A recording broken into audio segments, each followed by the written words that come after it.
This is Y376 International Political Economy, October 14, 2008. This cartoon is kind of a parody of what it's like to be a recipient country asking for foreign aid from a donor country. Man carrying the suitcases full of cash, telling the other person about to go in to request money that I only mentioned transparency, zero tolerance to corruption, and good governance, and that was the result. The question is, what kinds of aid do countries in the South, the developing countries of the South, want from the North? They would definitely like more aid. They'd like it to be untied, that is, that there be no restrictions on how to spend it. They would like the increasing proportion of the aid to be channeled through multilateral agencies. They'd like it to be more automatic, and they'd like to have more control over it. Aid is actually called Official Development Assistance, or ODA. It's defined as grants or basically concessional loans made by governments. The objective is to promote economic development and welfare, and that at least there be a grant element of at least 25%. That is, 25% of it or more doesn't have to be repaid. This table shows U.S. foreign aid programs in 2004. You can see by far the largest amount is for Iraq reconstruction. That's the year after the invasion. And a fairly large amount goes through the U.S. Agency for International Development, the AID. And a lot of that goes for disaster relief and for humanitarian purposes. A fairly good chunk of aid comes from the Department of Agriculture in the form of PL 480, which is basically food assistance.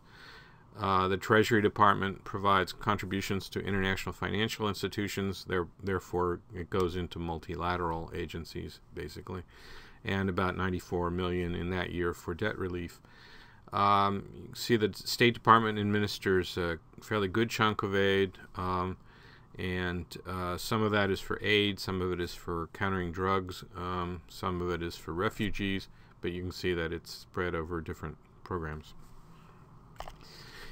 This chart shows the total official development assistance flows from the Development Assistance Committee countries of the Organization for Economic Cooperation and Development, or the OECD. And it also shows aid from OPEC, CMEA, that's the former common market of the communist countries, and countries outside of the DAC.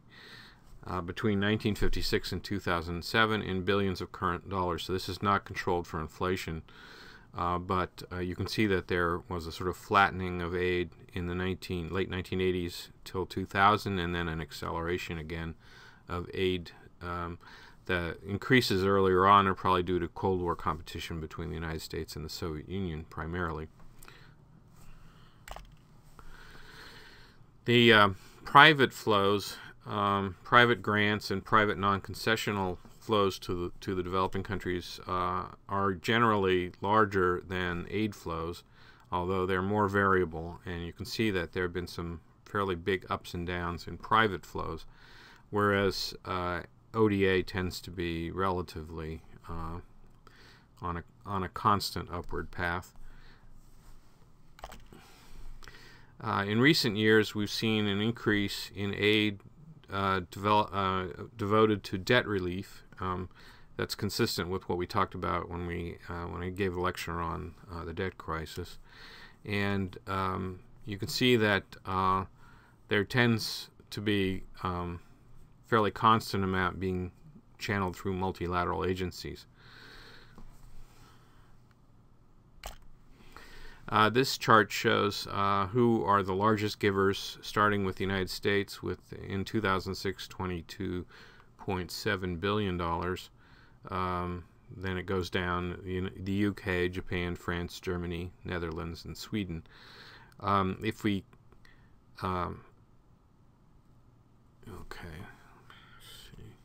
If we look at the percentage of GDP that's given in aid, there are 3 Scandinavian countries that stand out in trying to stick to the 1% of GDP goal, which the developing countries would like all the rich countries to adhere to.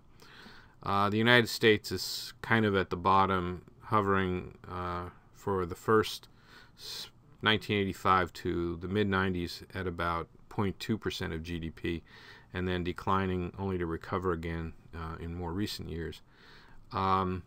Everybody else is in between. The U.S. Has provided a lot of aid in recent years to Iraq, and especially since the invasion in 2003. The Iraqi economy has been in terrible shape, badly hurt by the war with Iran, 1980 to 1988. Again, suffered a decline after the invasion of Kuwait. In fact, the U.S. imposed, the United Nations imposed economic sanctions on Iraq after the invasion of Kuwait that basically had to be relaxed because of the suffering of the Iraqi people. You had in 1996 the beginning of the UN Oil for Food program, which basically said that Iraq could export oil in exchange for funds that could be used to feed people and provide medical care. There was a lot of cheating in that program, and one of the things that led up to the invasion in 2003, the feeling that something more had to be done to punish the Iraqi regime. You can see that there were many problems after the invasion having to do with infrastructure, health care, schools, and the need to help finance elections of the new Democratic government, and that's where most of the U.S. aid was directed. It's difficult to get the aid up to the amount that was allocated by the appropriated by Congress. Congress wanted the administration to spend $18 to $20 billion, and it took quite a while to ramp up to that level of spending. The total U.S. aid to Iraq between 2003 and 2006 was quite similar in controlling for inflation for the amount of aid provided to Germany, and considerably less than, or more than, what was provided to Japan after World War II. So unfortunately it did not have the same positive results. One of the reasons why U.S. aid to Iraq hasn't had that big a result is because of the preference for U.S. over Iraqi contractors. A huge proportion of spending went to private companies like Bechtel and Halliburton. The concentration on rebuilding oil fields and other infrastructure projects took away from the sort of general welfare of the public, and sort of the disruption of the rebuilding of electrical grids and water supply and so forth by Al-Qaeda and the domestic insurgents had a lot to do with the poor results for the Iraqi population. This chart shows the oil fields and the oil pipelines that pass through Iraq, and unfortunately a lot of U.S. monetary effort and commitment of troops was designed to protect the oil fields and the oil pipelines, and perhaps not enough initially to protect the civilian population. This chart shows how a lot of former colonial countries still continue to provide foreign aid preferentially to former colonies.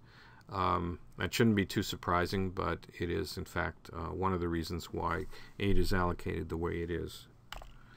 Finally, aid flows are strongly influenced by former colonial relationships and power politics. Net aid flows do not always remain positive because some aid takes the form of loans that must be paid back. The U.S. share of total aid to developing countries declined markedly over time as other countries basically provided more aid. Aid is primarily needed to deal with poverty, disasters, and wars, and cannot be used in general to promote long-term economic development. That's my opinion. Thanks.